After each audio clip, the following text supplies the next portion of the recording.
Hello students, नमस्कार, राधे राधे, जय माता दी। और स्टूडेंट, कैसे हो आप सभी? उम्मीद है आप सभी के सभी बढ़िया होंगे। तो स्टूडेंट, आज की इस क्लास में अप्लाइड मैथमेटिक्स क्लास 12 डिटर्मिनेंट की थर्ड एक्सरसाइज को कंटिन्यू कर रहा हूँ। और इससे पहले मैंने अपने चैनल पे इस एक्सरसाइज के बहुत सारे क्वेश्चन यानी क्वेश्चन नंबर 6 तक के मैंने वीडियोज ऑलरेडी अपलोड किया हुआ है। अगर आपने अभी तक नहीं देखा है तो देख सकते हो, समझ सकते हो। सभी वीडियोस का लिंक आपको डिस्क्रिप्शन बॉक्स में मिल जाएगा और मैंने डेडिकेटेड प्लेलिस्ट भी बनाया हुआ है। तो आइए आज की कहानी को शुरू करते हैं और बात करते हैं डिटर्मिनेंट की कहानी को, और क्वेश्चन नंबर 7 से बात करते हैं। तो देखिए, इस एक्सरसाइज पे आने से पहले अगर आप इसके प्रीवियस वीडियोस को देख कर के आओगे ना तो और अच्छे से आपको समझ में आएगा। तो बेटा यहाँ से देखो, क्वेश्चन में क्या कहा हुआ है भाई। क्वेश्चन हमें कहता है क्या कि the sum of the three number is 20। तो भाई यहाँ से पहले हमें 3 नंबर को कंसीडर करना पड़ेगा, है ना।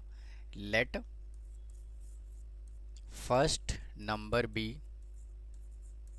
एक्स, सिमिलरली सेकेंड नंबर को वाई ले लीजिए और थर्ड नंबर को आप जेड ले लीजिए। अब तीनों नंबर का सम हमें उसने दे दिया 20। तो x plus Y plus Z is equal to 20। This is equation number first. फिर कहता है if we multiply first number by 2। अब आगे चलते हैं। कहता है फर्स्ट नंबर में अगर हमने 2 से मल्टीप्लाई किया तो लो जी 2x बाय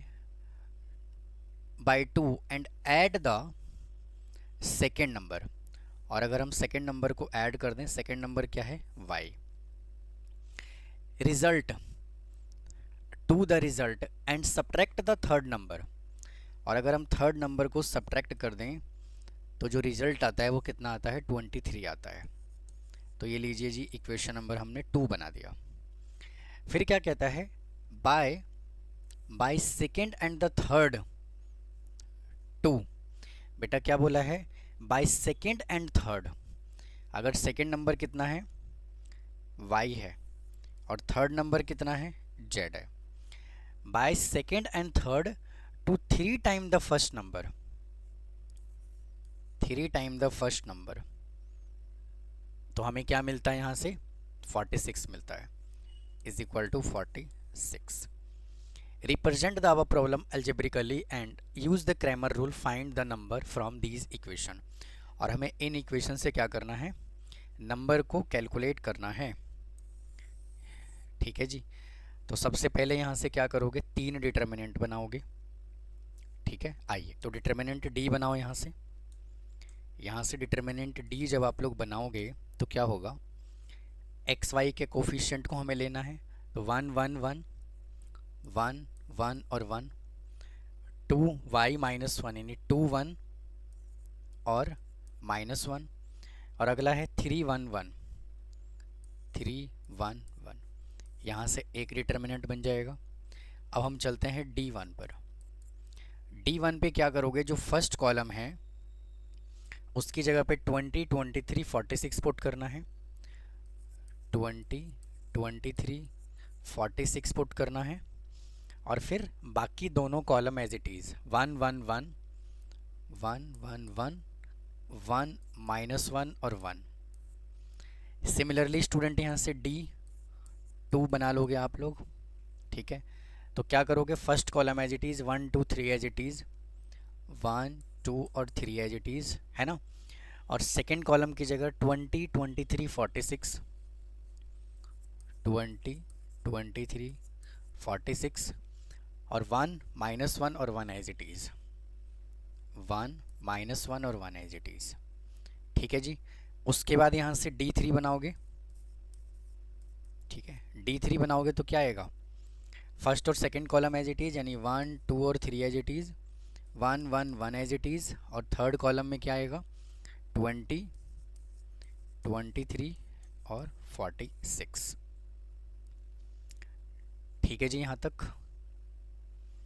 अब क्या करना है? हमें इन चारों का डिटर्मिनेंट निकाल लेना है। तो डिटर्मिनेंट मैंने आपको ऑलरेडी निकालने के लिए बताया हुआ है, तो आप लोग इसका डिटर्मिनेंट निकाल लीजिएगा। मैं डिटर्मिनेंट यहाँ पे डायरेक्ट कैलकुलेट करके मैं लिख रहा हूँ। ठीक है, तो पहले वाले का जब डिटर्मिनेंट आप निकालोगे तो इसका जो आंसर आएगा वो -4 आएगा। ठीक है, जब आप सेकेंड वाले का डिटर्मिनेंट निकालोगे तो कितना आएगा, तो आएगा -52।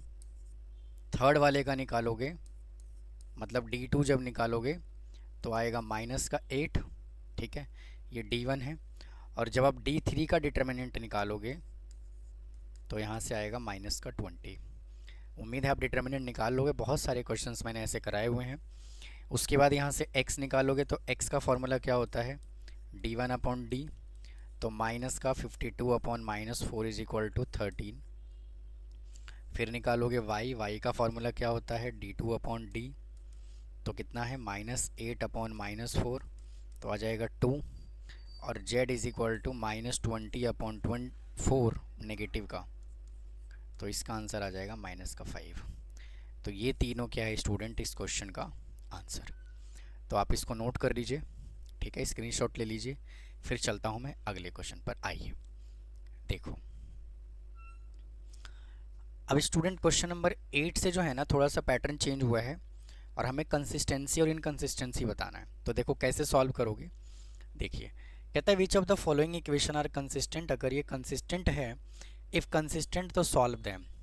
तो सबसे पहले हम क्या करेंगे, यहाँ पे क्या है 3x + y, तो सबसे पहले हम डी मैट्रिक्स बना लेंगे। तो क्या आएगा 3, 1, 6 और 2।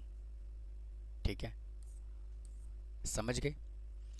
तो जब हमने इसका डिटर्मिनेंट बनाया तो इसका डिटर्मिनेंट निकालोगे तो क्या आएगा 3 × 2 6 -6 इज इक्वल टू कितना आ गया 0। अब यहाँ से हम कंसिस्टेंसी और इनकंसिस्टेंसी पता नहीं कर सकते, तो हमें यहाँ से D1 भी निकालना पड़ेगा। तो क्या आएगा देखो, 5 और 11 लिखेंगे फर्स्ट कॉलम में, 5 और 11, और सेकंड कॉलम में 1 2 एज इट इज़।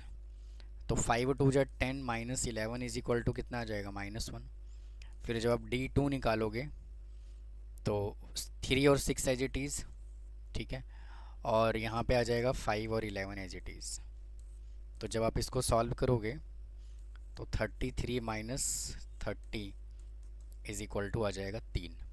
तो स्टूडेंट यहाँ से क्या कंडीशन बना, जो D आया वो क्या आया 0, लेकिन D1 और D2 यहाँ पर जो है D1 और D2 ये दोनों के दोनों क्या है नॉट इक्वल टू 0।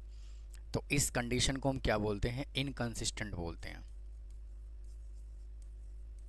इनकंसिस्टेंट। और जब इक्वेशन इनकंसिस्टेंट होता है तो you can also say no solution. ठीक है, नो सॉल्यूशन, नोट कर लीजिए। चलते हैं फिर नेक्स्ट क्वेश्चन की तरफ। आइए अब देखते हैं अगले क्वेश्चंस पे वो क्या कहता है। देखो, कहता है which of the following equation, same question है, सेकंड पार्ट है ये। तो यहाँ से सबसे पहले D बनाओगे तो क्या आएगा 1 4 2 और 8। तो स्टूडेंट यहाँ से 8 - 8 इज इक्वल टू कितना आ गया 0। फिर यहाँ से बनाओगे D1, है ना, D1 फर्स्ट कॉलम में लिखोगे 3 और 12, यहाँ 3 और 12, और सेकंड कॉलम में 2 और 8 एज इट इज़। तो 8 3 × 24 -24, तो स्टूडेंट यहाँ से आ गया कितना 0। फिर यहाँ से निकालोगे D2। ठीक है, फर्स्ट कॉलम में 1 और 4 एज इट इज़, और सेकंड कॉलम में क्या लिखोगे 2 और 8, नहीं 2 8 नहीं 3 और 12, सॉरी 3 और 12। तो 12 - 12 इज इक्वल टू कितना आंसर आएगा इसका 0 आएगा। ठीक है, तो स्टूडेंट हमने क्या देखा, चाहे वो D1 हो, चाहे वो D हो, और चाहे तो वो D2 हो, तीनों ही क्या आ गया 0। और जब तीनों ही 0 आता है तो इक्वेशन क्या कहलाता है, कंसिस्टेंट।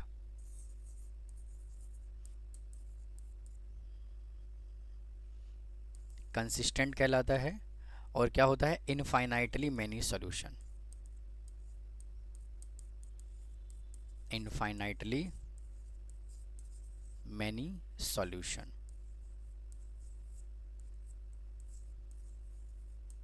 ठीक है जी, तो क्या करो, देखो दोनों ही इक्वेशन में से कोई भी एक इक्वेशन कंसीडर कर लो। तो इसके बाद का स्टेप बता रहा हूँ, इनफाइनाइटली मैनी सॉल्यूशन को हम कैसे दिखाएंगे। तो यहाँ पर है x + 2y is equal to 3। ठीक है, अब क्या करो, x की वैल्यू ना y के टर्म में निकालो। तो x का वैल्यू जब आप y के टर्म में निकालोगे तो क्या आएगा, 3 माइनस 2y आएगा। ठीक है, समझ गए। अब यहाँ से हमें क्या करना है, y की जगह पे ना k पुट कर दो, put y is equal to k। तो x इज इक्वल टू यहाँ से कितना आ जाएगा, 3 माइनस 2k, और y इज इक्वल टू तो हमने k पुट किया वो है ही, तो यही क्या इसका आंसर। मतलब कहने का ये है कि आप k की वैल्यू को चेंज करते चले जाइए, आपको डिफरेंट डिफरेंट x मिलता चला जाएगा। सिमिलरली जो जो k चेंज करते चले जाओगे वैसी y का डिफरेंट डिफरेंट वैल्यू मिलता चला जाएगा। तो इसी को हम क्या कहते हैं, इनफाइनाइटली मैनी सॉल्यूशन का केस होता है ये। ठीक है, अब देखते हैं नेक्स्ट क्वेश्चन में क्या कहा हुआ है उसने। स्टूडेंट 9th क्वेश्चन दिया हुआ है अगले वाले में, है ना, तो इसको हम करेंगे अगले पार्ट में।